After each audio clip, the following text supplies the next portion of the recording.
23:34. Praise lord.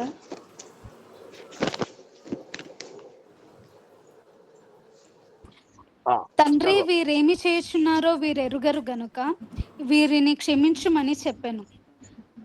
వారు ఆయన వస్త్రములు పంచుకొనుటకే చీట్లు వేశారు. రైట్. దేవుడు తన వాక్యం మన వెనికిడిలో దీవించును గాక. ఆమేన్. మంచిది ప్రియులారా, ఈ మహాత్మా శరణ్యా విమోచక ద్రోహరహిత చంపే నిన్ను ద్రోహరహిత చంపే నిన్ను దోషమే గదా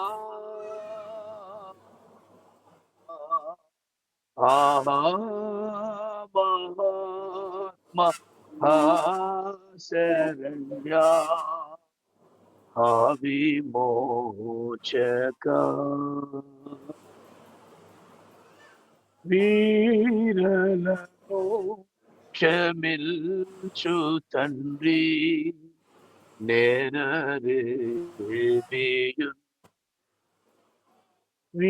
వీరలను క్షమించు తండ్రి నేరరేమియు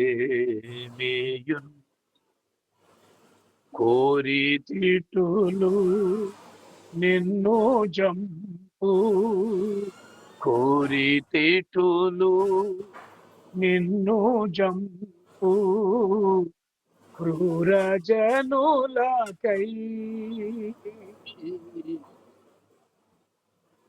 ఆహా మహాత్మా శరణ్యా విమోచక.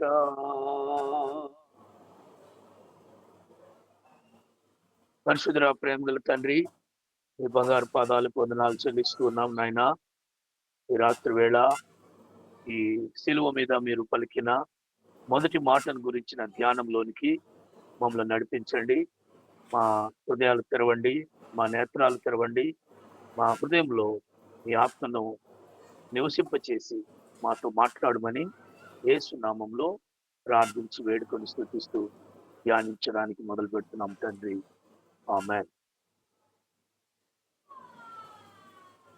ప్రియమైన దేవుని బిడ్డలారా, మరొకసారి ఈ విధంగా మనం యేసు సిలువపై పలికిన 7 మాటలను ధ్యానించడానికి దేవుడు మనకిచ్చిన ధన్యతను బట్టి దేవునికి స్తోత్రాలు. మనం చదువుకున్న వాక్య ప్రకారంగా లూకాసు సువార్త 23:34 వచనంలో ఆయన తండ్రి, వీరేమి చేయుచున్నారో వీరు ఎరుగరు గనుక వీరిని క్షమించుము అని పలికాను. యేసు శిలువ మీద పలికిన ఈ మొదటి మాట మనకి ఒక నూతనమైన బాధ్యతను, నూతనమైన అప్రమత్తతను, జాగ్రత్తను నేర్పిస్తాను. దానికంటే ముందుగా యేసు క్షమాపణ హృదయం ఎంత గొప్పదో 130వ కీర్తన 4వ వచనం మనం చదివినట్లయితే అక్కడ ఒక మాట మనం చూస్తాం. ఎవరైనా ఒకరు చదవండి. 130వ కీర్తన 4వ వచనం. జనులు నీ యందు భయభక్తులు నిలుపునట్లు నీ యొద్ద క్షమాపణ దొరుకును. జనులు నీ యందు భయభక్తులు నిలుపునట్లు నీ యొద్ద క్షమాపణ దొరుకును. ఎస్ ప్రియులరా, ఇది దేవుని దగ్గర మాత్రమే దొరికే గొప్ప వరం. దేవుడు మాత్రమే ఇవ్వగలిగిన తెరవగలిగిన గొప్ప ద్వారం. దేవునికి మాత్రమే కలిగిన ఏకైక అధికారం. ఓ పక్షవాయువు గల వాణిని ఓ నలుగురు మోసుకెళ్ళి ఆయన ఉన్నటువంటి ఆ ఇంటి పైకప్పు తెరిచి ఆ మంచంతో సహా ఆయన ముందుకు అది దించితే అక్కడ చుట్టుపక్కల జనం అంతా బాగా ఎదురు చూస్తున్నారు. ఏమని అంటే, నువ్వు స్వస్థపడుతూ గాక అని ఆయన అంటాడని. పైన ఉన్న నలుగురు చూస్తున్నారు, మంచం మీద ఉన్న వ్యక్తి చూస్తున్నాడు, ఆ ఇల్లంతా నిండిపోయి కిటకిటలాడుతున్న జనం చూస్తున్నారు, ఆ ఇంటి యజమానుడు, అందరూ ఒకటే మాట కోసం చూస్తున్నారు.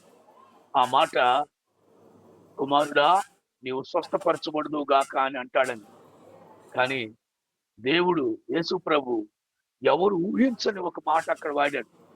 ఆయన ఏమన్నాడు? కుమారుడా నీ పాపములు క్షమించబడి ఉన్నవి కనుక నీవు వెంటనే పరుపెత్తుకొని లేచినాడు అని. నీ పాపములు క్షమించబడి ఉన్నవి అన్నాడు ఆయన. షాక్ అయిపోయారంతా. ఆ తెచ్చిన నలుగురు అది ఎక్స్పెక్ట్ చేయలా. ఆ మంచం మీద ఉన్నవాడు కూడా అది ఎక్స్పెక్ట్ చేయలా. కిటకిటలాడే జనం కూడా ఎందుకు వచ్చారు అక్కడ? ఎందుకంటే తండోపతండాలుగా అక్కడికి వచ్చారు? స్వస్థతల కోసం, లేదంటే విడుదల కోసం. వాళ్ళందరూ ఎక్స్పెక్ట్ చేసింది వేరు, యేసు ప్రభు నోట చెప్పింది వేరు. ఆయన అంటాడు, కుమారుడా నీ పాపములు క్షమించబడి ఉన్నవి. వెంటనే సణుగుడు మొదలైంది, అక్కడ గొణుగుడు మొదలైంది. లోపల ఏమనుకుంటున్నారంటే, స్వస్థపరిస్తే అడిగేవాళ్ళు కాదు, బాగు చేస్తే సొణుక్కునేవాడు కాదు, ఆ పక్షవాయు గొలవాన్ని లేపి నడిపిస్తే ఆ సొణుగుడు ఆ గొణుగుడు వచ్చేది కాదు. కానీ ఈయన షాక్ ఇచ్చాడు అక్కడ. ఈయన ఏమన్నాడు? అయ్యా పాపములు క్షమించబడుతున్నాయిలే అన్నాడు. వెంటనే సణుగుడు మొదలైపోయింది. పాపములు క్షమించడానికి ఈయనెవరు? పాపములు క్షమించడానికి ఈయనెవరు అంటే ఏంటి వాళ్ళ ఉద్దేశం? స్వస్థత ఎవడన్నా చేస్తాడు, జబ్బు నయం చేయటం ఎవడన్నా చేస్తాడు, వాళ్ళతో పాటు ఇది కూడా చేస్తాడు అనుకున్నాం. కానీ పాపములు క్షమించడానికి ఈయనెవరు అంటే వాళ్ళ ఉద్దేశం ఏంటి? పాపములు క్షమించేవాడు ఒక్కడే, ఆయనకు ఒక్కడికే అధికారం ఉంది. అలాంటి అధికారం ఈయనకి ఎక్కడిది అంటే ఈయన ఎవరన్నమాట? ఈయన ఎవరన్నమాట? క్లియర్గా అక్కడ వాళ్ళ మాటలు విని, వాళ్ళ ఆలోచనలు బట్టి యేసు అక్కడ ఒక స్టేట్మెంట్ ఇచ్చాడు. మనుష్య కుమారునికి పాపములు క్షమించుటకు అధికారం కలదు. ఎస్, ఇది ఆయన మాత్రమే, ఇది ఆయన వల్ల మాత్రమే. ఈ రాత్రి వేళ అదే క్షమాపణ శిలువ మీద ఆయన మాట్లాడిన మొదటి మాటతో, ఆయన మొట్టమొదటి బాధ్యత, మొట్టమొదటి అప్రమత్తత మనందరి కోసం ఆయన ఆ మాట పలికారు. ప్రియులారా, నేను ఇక్కడ 2 విషయాలు నేను మీకు చెప్పాలని ఆశపడుతున్నాను. 2 విషయాలు మీ ముందుకు తేవాలని ఆశపడుతున్నాను. అక్కడ ప్రభు ఏమన్నారంటే, తండ్రి వీరు ఏమి చేయించున్నారో వీరు ఎరుగరు కనుక వీరిని క్షమించు. అయ్యా వీళ్ళు ఏం చేస్తున్నారో వీరికి తెలియట్లేదు కనుక వీరిని క్షమించు అంటే, తెలిస్తే క్షమాపణ అడిగితే తప్ప దొరకదు. నేను 2 మాటలు చెప్తాను కదా. నెంబర్ 1, తెలియక తప్పు చేసిన అన్యులకి అడగకుండానే క్షమాపణ సిద్ధంగా ఉంది. దాన్ని యాక్టివేట్ చేసుకోవటం ఒక్కటే తరువాయి. క్షమాపణ తెలియక తప్పు చేసే అన్యులకి సిద్ధంగా ఉంది. మీరు దాన్ని కనెక్షన్ ఇచ్చుకోవడమే, మీరు ఆ క్షమాపణతో కలుసుకోవడమే. నెంబర్ అంగీకరించురో అంతే, వారందరికీ క్షమాపణ వర్తిస్తుంది. ఎవరు అంగీకరించినా వారికి వర్తిస్తుంది. ఎందుకని? తెలియక. వీరు ఎరగరు. ఎరగని వారికి క్షమాపణ సిద్ధంగా ఉంది. ఎరగని వారికి క్షమాపణ సిద్ధంగా ఉంది. దాన్ని అందిపుచ్చుకోవటం ఒకటే. ఎంత దగ్గరికి వచ్చేసాడంటే రెడీగా ఉంది క్షమాపణ. నువ్వు పాపం గ్రహిస్తే చాలు, నీవు పాపం విషయంలో కాస్త పశ్చాత్తాపడితే చాలు, వెంటనే క్షమాపణ నీకు వర్తిస్తుంది. నువ్వు ఏది మొక్కక్కర్లా, ఎక్కడికి ఎక్కక్కర్లా, ఏ విధమైనటువంటి రీతిలో శ్రమ పడక్కర్లా. రెడీగా ఉంది క్షమాపణ, రెడీగా ఉంది క్షమాపణ, రెడీగా ఉంది. ఎరగని వారికి రెడీగా ఉంది. జాగ్రత్తగా, ఇది మొదటి విషయం. మీరు ఏం తెలియదు వాళ్ళకి. ఇక్కడ 2వ విషయం బయటపడితే చూడండి. ఏం తెలియదు? కొరడాలు తెలీదా? మేకులు తెలీదా? సిలువు తెలీదా? కొడుతున్నట్టు తెలీదా? ముళ్ళ కిరీటంతో గుచ్చుతున్నాడు తెలియదా? తెలుసుగా వాళ్ళకి. మరి తెలియదంటాడేంటి? వాళ్ళు కాన్షియస్ లో ఉండే చేస్తున్నారుగా, వాళ్ళు తెలియకుండా ఏం చేయట్లేదుగా. మీరు ఎరగరంటున్నాడేంటి? వాళ్ళకి తెలిసిందేంటి, వాళ్ళకి తెలియాల్సిందేంటి? ఇక్కడే మనం ఆలోచించాలి బిడ్డ. వాళ్ళకి తెలిసిందేంటి? డ్యూటీ. పైన శతాధిపతి చెప్తున్నాడు, వాళ్ళు చేస్తున్నారు. రాజు ఆజ్ఞాపించాడు, వాళ్ళు చేస్తున్నారు. రాజుగారు ఏమో ఆజ్ఞాపించుంటాడు, చరిత్ర ఇంకెవడు, నేనే దేవుణ్ణి అనకూడదు, నేనే రక్షకుడు నీకు అనకూడదు. అనాలంటే భయపు పుట్టాలి, అనాలంటే ఒంట్లో వెన్నులో ఉణుకు పుట్టాల. అలాంటి శిక్ష విధించమని ఆర్డర్ వచ్చింది. ఆర్డర్ పట్టుకొని శతాధిపతి మొదలు పెట్టాడు. ఆఫీసర్ ఆర్డర్ వేస్తున్నాడు, వీళ్ళు అమలు చేస్తున్నారు. వీళ్ళకి అంతవరకే తెలుసు, వీళ్ళకి అంతవరకే తెలుసు. కానీ వీళ్ళకి తెలియదేంటి?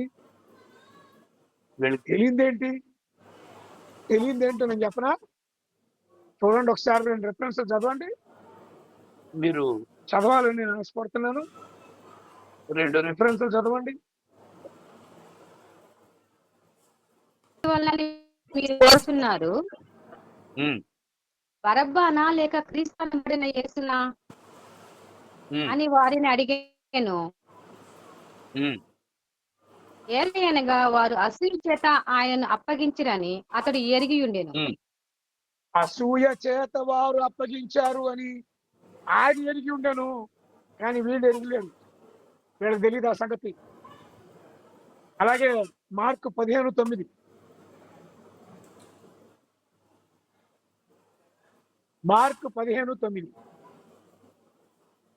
ప్రధాన యాజకులు అసూయ చేత యేసును అప్పగించిరని పిలాతు తెలుసుకుని, అసూయ చేత అప్పగించిరి. బిడ్డలారా వినండి, యేసు ప్రభు ఎవరినైతే ఉద్దేశించి క్షమించడం అని అన్నాడో వాళ్ళకి ఈ లోపలున్న ఈ కుట్ర తెలియదు. నాయనా, అసూయతో ఒక కక్ష పెట్టుకొని కావాలని కుట్రపూరితంగా ఇది జరుగుతుందని వీళ్ళకి తెలియదు. ఇంకొకటి, అదే మత్తయి సువార్త 26:4, మళ్ళా మార్కు సువార్త 14:1 చదవండి.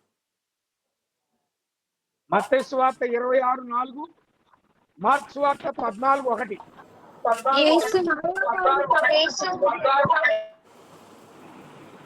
ఒకటి చదవండి. యేసును మాయోపాయం చేత పట్టుకుని చంపవలనని యేసును ఆలోచన చేసిరి. చాలు. అలాగే మార్కు 14లో కూడా ఉంటుంది చూడండి, 1 వచనం. మార్కు 14:1. 2 దినములైన పిమ్మట పస్కా పండుగ అనగా పులియని రొట్టెల పండుగ వచ్చెను. అప్పుడు ప్రధాన యాజకులను శాస్త్రులను మాయోపాయంలో చేత ఆయన నేలకు పట్టుకొని చంపుదమా అని ఆలోచించుకొని చుండిరి. చాలా బిడ్లారా, నా వైపు చూడండి. తండ్రి, మీరేం చేస్తున్నారు? ఈ మేకులు కొట్టే వాళ్ళకి, ఈ కొడలతో కొట్టే వాళ్ళకి, ఈ ముళ్ళకిరీటితో గుచ్చే వాళ్ళకి, లిటరల్ గా నన్ను డైరెక్ట్ గా ఇబ్బంది పెట్టే వాళ్ళకి అసలు దీని వెనకాల ఏం జరిగిందో తెలీదు. వీళ్ళు డ్యూటీ చేస్తున్నారు. తండ్రి, మాయోపాయము చేత కొందరు కావాలని ఇది చేస్తున్నారని మీరెరుగరు. కుట్ర చేత, అసూయ చేత కొందరు ఇది జరిగిస్తున్నారని పాపం వీళ్ళకి తెలీదు కనుక వీటిని క్షమించము అన్నాడు. బిడ్డలారా జాగ్రత్త ఉండండి. మరి తెలిసిన ఎవరికి? మీరు ఎరగరు. దీని వెనకాల కుట్ర ఉందని మీరు ఎరగరు. దీని వెనకాల మాయోపాయం ఉందని మీరు ఎరగరు. దీని వెనకాల ఎప్పటి నుంచో స్కెచ్ ఉందని మీరు ఎరగరు. దీని వెనకాల పెద్ద ప్లాన్ ఉందని మీరు ఎరగరు. వీళ్ళకి డ్యూటీ మాత్రమే తెలుసు. వీళ్ళు వీళ్ళు వీళ్ళు సైనికులు, వీళ్ళు డ్యూటీ చేస్తున్నారు అంతే. వీళ్ళే పాపం తెలియదు, వీళ్ళు తెలియక చేస్తున్నారు. అందుకని వీళ్ళని క్షమించము. వీళ్ళు ఏ కోవలోకి వస్తారు ప్రియులరా? అన్యులు, లేదా యేసు ప్రభు గురించిన అవగాహన లేనాడు, యేసు ప్రభు గురించిన అవగాహన లేనివాడు, ఇంకా తాము పాపులమన్న సంగతి తెలియని వాడు, జన్మతః కర్మతః మనం పాపంలోనే మన తల్లి గర్భం ధరించిందన్న సంగతి తెలియక చేసేటువంటి వారు క్షమాపణ మీ కొరకు సిద్ధంగా ఉంది, వెతుక్కుంటూ వస్తోంది. ఆయన ఇచ్చేశాడు. ఎరగని వారికి క్షమాపణ రెడీగా ఉంది. ఎరగటమే తరువాయి. అలా ఎరగటం కొరకే సువార్థికులు సువార్త బోధిస్తున్నారు, సేవకులు వాక్యం బోధిస్తున్నారు, ఎక్కడ పడితే అక్కడ కూటాలు జరుగుతున్నాయి, దేవుని మందిరాల్లో వాక్యం బోధిస్తున్నారు. నీవు పాపివని ఎరుగు, నీవు తప్పు చేసావని ఎరుగు, నీకు పాపం వల్ల వచ్చే జీతం మరణమని నీకు తెలియాలి, తెలియగానే క్షమాపణ నీకు వచ్చేస్తుంది. రెడీ. తండ్రి మీరేం చేయుచున్నారో మీరు ఎరుగరు కనుక క్షమాపణ వీరికి సిద్ధంగా ఉంది. క్షమాపణ వీరికి సిద్ధంగా ఉంది. సహోదరులారా, మరి ఎరిగిన వారెవరు? ఎరిగిన వారెవరు? వాళ్ళు ఇక్కడ లేరు, వాళ్ళు ఇక్కడ లేరు. ఇంకా బైబిల్లో చాలా రిఫరెన్స్ ఉన్నాయి, చూపించడానికి టైం లేదు. వారు ప్రేరేపించుచుండిరి వెనకాలండి.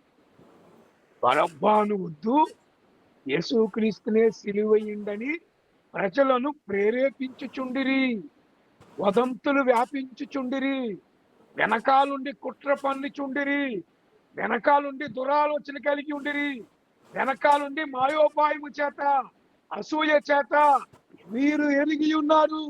వీరికి క్షమాపణ అడిగితే తప్ప రాదు.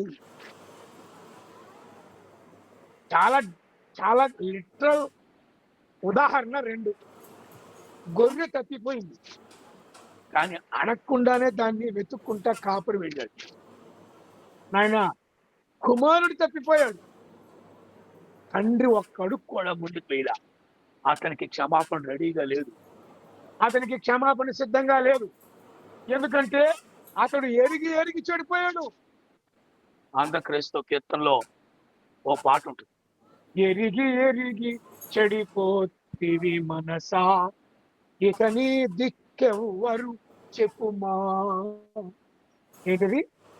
ఎరిగి ఎరిగి పోతివి మనసా, ఇక నీ దిక్కెవ్వరు చెప్పుమా. నాయనా, ఎరిగి ఎరిగి చెడిపోతివి, తెలిసి తెలిసి కూడా తప్పు చేస్తేవి, దీనికి తగిన శిక్ష అనుభవించక తప్పదని తెలిసి కూడా పైకి ఏం ఎరగనట్టుగా సీన్లో వాళ్ళు లేరు. చూసారా, సిలువ ఎదుట అసలు కుట్రదారులు లేరు, సిలువ ఎదుట సైనికులు ఉన్నారు, అని అసలైనటువంటి వ్యక్తులు అక్కడ లేరు. వాళ్ళు చేయాల్సిందంతా చేసేసారు. వాళ్ళు ఏమనుకుంటున్నారంటే, లోపల మేము పెట్టుకుంది ఎవరికి కనపడదు, మాకు ఈ సంగతులన్నీ తెలుసు అన్న సంగతి ఎవరు తెలీదు, అందువల్ల ఎవరు తెలియదులే అని అనుకుంటున్నారే, వారికి ఈ క్షమాపణ వర్తించదు.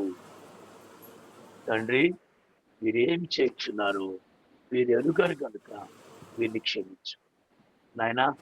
దేవుని ఎరగని వారికి, దేవుని ప్రేమను రుచి చూడని వారికి దేవుడు క్షమాపణ సిద్ధం చేశాడు. మనం కూడా అన్యులకు, అవగాహన లేని వారి, ఆయన గుర్తించని వారి, ఎరగని వారి మనం ఎప్పుడు కూడా క్షమించకుండా ఉండకూడదు. దేవుని బిడ్డలారా, మనం తప్పకుండా క్షమించాలి. రెండవది మరి ఎరిగిన వారి సంగతి ఏంటి? తెలిసి కూడా తప్పు చేసేవాడి సంగతి ఏంటి? అంతరంగంలో దోషం పెట్టుకున్న వాడి సంగతి ఏంటి? వాళ్ళు ఏమనుకుంటున్నారు, మేము పండిన కుట్ర ఆయనకి తెలియదులే, మాయోపాయం ఆయనకి తెలియదులే, లోపల అనుకుంటున్నటువంటి దురాలోచన ఆయన పసిగట్టలేళ్లే అని అనుకుంటున్నాం. కానీ ఆయన గురించి ఏం రాయబడింది బైబిల్లో? ఆయన హృదయాంతరంగము ఎరిగిన వాడు,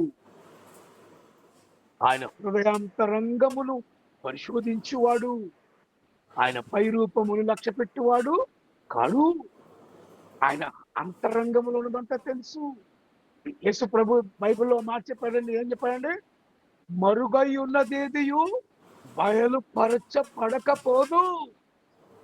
ప్రతి కుట్ర బయటకు వస్తుంది, ప్రతి వేషధారణ బయటకు వస్తుంది. వారికి క్షమాపణ మరి ఎక్కడి నుంచి వస్తుంది?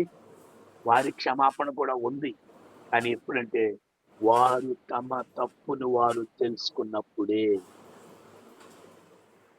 వారు తమ పొరపాటు విషయంలో పశ్చాత్తాపడినప్పుడే, వారు తిరిగి తమ్ము తాము తగ్గించుకొని వారి యొక్క మరి జీవితాన్ని తిరిగి దేవునికి పునఃప్రతిష్ఠ చేసుకున్నప్పుడే. ఎప్పుడు తండ్రి తలుపు తెరిచాడండి? ఎప్పుడు తలుపు తెరిచాడండి? ఎప్పుడైతే కుర్రాడు పందులు తినే పొట్టు దగ్గర నిన్న బతికేలైపోయింది, నేను చేసిన తప్పు వల్లే కదా, నేను ఎరిగి చేసిన తప్పు వల్లే ఈ శిక్ష అనుభవిస్తున్నాను, అయ్యో మా నాన్నకి దగ్గరికి కొడుకు అనిపించుకోవడం నేను సేవకుడిని కాదు, అలా కూలివాండ్రు ఒక అన్నం పెట్టుకో బాబు, కడుపుకు అన్నం పెడితే చాలు బాబు అని అడగాలనుకుంటున్నాను అని అనుకున్న వెంటనే డోర్ ఓపెన్ అయింది. అప్పుడు దాకా డోర్ ఓపెన్ అవ్వాలి, అప్పుడు దాకా క్షమాపణ లేదు. అడిగితేనే క్షమాపణ. ఎరగని వారికి అడక్క ముందే క్షమాపణ సిద్ధంగా ఉంది. ఈ చిన్న డిఫరెన్స్ మనం అర్థం చేసుకోవాలి. చిన్న డిఫరెన్స్ అర్థం చేసుకోవాలి. దేవుని బిడ్డలారా, అడగని వారు నాయన క్షమాపణ పొందుకోలేదు. ఎందుకని? ఎరిగి తప్పు చేసిన వారు. దానికి క్షమాపణ తప్పకుండా అడిగే పొందుకోవాలి. దేవుని బిడ్డలారా, గొర్రెను కాపరే వెతుక్కుంటూ వస్తున్నాడు, కుమారుడు తండ్రిని వెతుక్కుంటూ వస్తున్నాడు. మళ్ళీ చెప్తున్నారు, అవగాహన లేని వారు, ఎరగని వారు వెతుక్కుంటూ యేసు ప్రభువే వస్తున్నాడు. ఎరిగి చెడిపోయిన వారు తప్పు తెలుసుకున్న రోజున వారు మరలా తిరిగి దేవుని వైపు చూచి వారే కాపరిని వెతుక్కుంటూ రావాలి. పిల్లరా, ఈ రాత్రి క్షమాపణలో ఈ రెండు సంగతులను బట్టి మనం చాలా జాగ్రత్తగా దీనిని వినియోగించాలి. ఇది మనం తెలుసుకోవాలి. ఇది ఒక్కోసారి అందరికి అర్థం కాదు. ఏమంటారంటే, ఏంటండి యేసు ప్రభు క్షమించమని చెప్పాడు కదా, మరి నువ్వు కూడా క్షమించవచ్చు కదా, మమ్మల్ని క్షమించమని చెప్పావు కదా, మరి నువ్వు ఎందుకు క్షమించవు అని అవగాహన రాహిత్యంతో మనం ఒక్కొక్కసారి అవతల వాడిని అపార్థం చేసుకుంటాం. ఎరగని వారికి సిద్ధంగా ఉంది క్షమాపణ, ఎరిగిన వారు తప్పకుండా అడిగి పొందుకోవాలి. క్రైస్తవాలు. రెండవది, నేను చెప్పే మొదటి విషయం. రెండవది బాధ్యత. పాపములు క్షమించబడినవి కదా, అడగకుండానే కదా. ఆ పక్షవాయువు కూడా అడగలేదుగా. పక్షవాయువు కలిగిన వాడు నన్ను క్షమించ అడగలేదు, అడగకుండానే క్షమించాడు ప్రభు. అలాగే వీళ్ళని కూడా క్షమించాడు. తండ్రి, మీరేం చేయించున్నారు, మీరు ఎరుగారు కనుక వీరిని క్షమించు. నాయన క్షమాపణ ఈ కోవలో పొందిన ఎరిగి చేసిన వాడు అడిగి క్షమాపణ పొందుకున్నా తప్పకుండా క్షమిస్తాడు దేవుడు. అది మాత్రం వాస్తవం. ఎంత ఘోర పాపినైనా యేసు క్షమిస్తాడు. నా యొద్దకు వచ్చే వానిని నేను ఎంత మాత్రము త్రోసివేయమని చెప్పినాడు. అందుకని ఆయన క్షమాపణ గురించి ఇక్కడ ఏం చెప్పాడంటే, ఎన్నిసార్లు క్షమించాలి ప్రభువా? మత్తయి సువార్త 18వ అధ్యాయం తీసి పెట్టండి. ఇక్కడ ఎన్నిసార్లు క్షమించాలి అని 21వ వచనం నుంచి అడిగితే పేతురు అడుగుతున్నాడు. ఆ సమయంలో పేతురు ఆయన వద్దకు వచ్చి, ప్రభువా, నా సహోదరుడు నా ఎడలను తప్పిదం చేసిన ఎడల నేను ఎన్ని మార్లు అతన్ని క్షమించవలను? 7 మార్లు మట్టుగా అని అడిగితే, అందుకు ఏ స్వాతంత్ర నేను 7 మార్లు మట్టుకే కాదు, 77 మార్లు. అంటే 7 కిందకో పైకి వెళ్ళదు, 7 పక్కకి వెళ్తుంది. 7, 77, 777, 7777, 7,77,000 అంత అన్నిసార్లు క్షమించాలి. ఏది? ఎరగని వారిని ఎరిగి చేసి అడిగిన వారిని తప్పకుండా క్షమించాలి. ఇది యేసు ఇచ్చిన క్షమాపణ. ఆ క్షమాపణ మనం కూడా ఇవ్వాలి. క్షమించబడిన ప్రతివాడు తప్పకుండా క్షమించాలి. తెలియక తప్పు చేసిన వాడిని క్షమించాలి. తెలిసి తప్పు చేసి పశ్చాత్తాపడి తప్పు దిద్దుకున్న వాడిని తప్పకుండా క్షమించాలి. ఎన్నటికీ కూడా మరి ఆ తప్పును జ్ఞాపకం కూడా తీసుకోకూడదు. సంపూర్ణ విమోచన యేసు ప్రభు ఇచ్చాడు. సంపూర్ణ విమోచన. దేవుని బిడ్డలారా, మనం కూడా క్షమాపణ ఇవ్వవలసిందే. క్షమించబడిన ప్రతివాడు తప్పకుండా ఎరగని వాడిని క్షమించాలి. ఎరిగిన చేసిన వాడు అడిగినప్పుడు తప్పకుండా క్షమించి చేర్చుకోవాల్సిందే.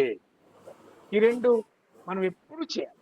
బిడ్డలారా, క్షమాపణ అనేది ఎంత బాధ్యత అంటే తప్పకుండా మనం కూడా ఇతరులను క్షమించాలి. ఆ బాధ్యత గుర్తు చేయడానికే యేసు ప్రభు ఆయన మొదటి మాట ద్వారా ఈ మాట మనతో మాట్లాడు. చూడండి, మనం క్షమించబడుతున్నాం, కానీ అవతల వాడిని క్షమించేటప్పుడు చాలా డిఫరెన్స్ వచ్చేస్తుందండి. ఆ మాట చెప్పేటప్పుడే ఈయన ఒక కథ చెప్పాడు, ఒక సంగతి చెప్పాడు. ఏం చెప్పాడంట? ఒక ఆయనకి రాజుకి చాలా అప్పు ఉండంట. ఒకసారి చదవండి, అదే మత్తయి సువార్త 18వ అధ్యాయము 24 వచ్చిన చూడండి. అతడు లెక్క చూచుకొని మొదలు పెట్టినప్పుడు అతనికి 10,000 తలాంతులు వచ్చి ఉన్న ఒకడు అతని యొద్దకు తేబడెను. అప్పు తీర్చుటకు వాని యొద్ద ఏమీ ఏమీ లేనందున వాని యజమానుడు వాని భార్యను వారి పిల్లలను వానికి కలిగింది యావత్తును అమ్మి అప్పు తీర్చాలని ఆజ్ఞాపించను. కాబట్టి ఆ దాసుడు అతని ఎదుట సాగిలపడి మొరుక్కి, నా ఎడల ఓర్చుకొనుము, నీకు అంతా చెల్లింపునని చెప్పగా ఆ దాసుని యజమానుడు కనికరపడి వాని విడిచిపెట్టి వాని అప్పు క్షమించాడు. అయితే అడిగాడు, పొందుకున్నాడు. నాయన జాగ్రత్తగా అడిగాడు, పొందుకున్నాడు. ఇది అవగాహన లేనోడు కాదు, అప్పు చేశాడు, తప్పు చేశాడు. మళ్ళీ చెప్తున్నా, అప్పు చేశాడు ఉద్దేశపూర్వకంగానే, తప్పు చేశాడు తెలిసి అడిగితేనే వచ్చింది క్షమాపణ. లేకపోతే ఏమొచ్చింది అక్కడ ఆజ్ఞ? మొత్తం జప్తు చేశాడు రా, పిల్లలు, భార్య, కుటుంబం, ఆస్తి అంతా జప్తు, ఆజ్ఞ, క్షమాపణ లేదు. కానీ ఇతను లక్కీ ఏం చేశాడు? అడిగాడు, అయ్యా నా ఎడలో ఓర్చుకొనుము, నన్ను క్షమించమంటే అడిగాడు, వెంటనే వచ్చి ఇచ్చేశాడు. అప్పు చేసిన వాడికైనా తప్పు చేసిన వాడికైనా అడిగితే దేవుడు ఇయ్యబడును. మత్తయి 7:7 అడుగుడి మీకు ఇయ్యబడును. అడిగాడు, ఇచ్చేశాడు. ఎవడో ఇచ్చినోడు, పొందుకున్నోడు.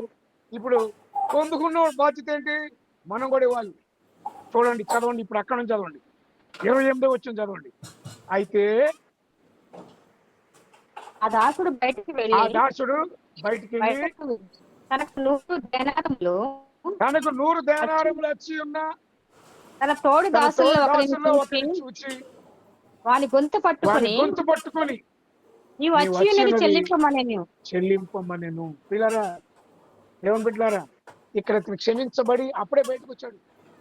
అతను ఇక్కడేమో అడిగాడు, అడగగానే ఆయన ఇచ్చేశాడు క్షమాపణ. క్యాన్సిల్ అయిపోయింది అప్పు. తప్పైనా అప్పైనా అడిగి పొందుకున్నాడు, బయటకు వచ్చాడు. ఈయనకు ఇంకోటి కనపడ్డాడు, అతను 100 దేనాలు అప్పున్నాడు. ఒకసారి బైబిల్లో ఎక్కడ లేవు, ఇక్కడ లెక్కలు ఉంటాయి మనకి. ఒకసారి మీరు క్యాలిక్యులేటర్ చేసి ఈయన ఎంత అప్పు ఉంటే క్షమించబడ్డాడు, ఈయనకి అతను ఎంత అప్పు ఉన్నాడు చెప్పండి. ఏముంది అక్కడ? ఇక్కడ మాకు జేవియర్ గారు ఉన్నారు, జేవియర్ గారు లెక్క చెప్తారు చూడండి. జేవియర్ గారు, ఈయన క్షమించబడిన అప్పు ఎంత అంటే 10,000 తలాంతులు. 24 వచ్చిన చదవండి మళ్ళీ. అతను లెక్క చూసుకొని మొదలు పెట్టినప్పుడు అతనికి 10,000 తలాంతు అంటే ఎంత? కింద చూడండి, 3,000. ఒక తలాంతు 3,600 ఇంటూ 10,000 లెక్క చెప్పండి. క్యాలిక్యులేటర్ ఉండాల్సిందే, తప్పదు. నెరవేరుచున్నట్లు భూమి యందును నెరవేరును గాక. మా అనుదిన ఆహారం నేడు మాకు దయచేయండి. మా ఎడల ఆ క్షమాపణ పొందుకున్న వాడి యొక్క బాధ్యత ఏంటంటే మనం కూడా అవతల వాడికి క్షమాపణ అందించాలి. దుఃఖం కలిగిన వారి మధ్యలో సాతానుడు ప్రతిసారి ఏదో ఒక లొకలొకలు పెడుతుంటాడు. వాడు విడగొడతాడు, పడగొడతాడు, చెడగొడతాడు, ఏదో ఒక వైషమ్యాలు పెడతాడు. అందుకే ప్రభు అన్నాడు, చాలాసార్లు చెప్పిన మాట ఏంటంటే, ఇదిగో నీవు బలిపీఠం దగ్గరికి నీ అర్పణ తీసుకొని వెళ్ళేటప్పుడు నీకు దారిలో ఎవరి మీద విరోధం ఉందని నీకు గుర్తొస్తే అర్పణ పక్కన పెట్టి ముందెళ్ళి వారితో సమాధానపడి అప్పుడు అటు తరువాత వచ్చింది అర్పణ అర్పించాలి. సో క్షమించబడటం ఎంత ముఖ్యమో క్షమించడం కూడా అంతే ముఖ్యం. క్షమించబడడం ఎంత ముఖ్యమో క్షమించడం కూడా అంతే ముఖ్యం. ఎరగని వారు క్షమించబడుతున్నారు, ఎరిగిన వారు అడిగి క్షమాపణ పొందుకుంటున్నారు. కానీ మనం ఇతరులకు ఆ క్షమాపణ అందిస్తున్నామా? ఇతరులు సారీ అన్నప్పుడు సరే అంటున్నావా? లేకపోతే ఇంకా పగ పెట్టుకున్నావా? ఇంకా లోపల కక్ష పెట్టుకుంటున్నావా? క్రైస్తవ్యంలో అక్కడే ఇరుకు మార్గం అంటే ఇదే. పగ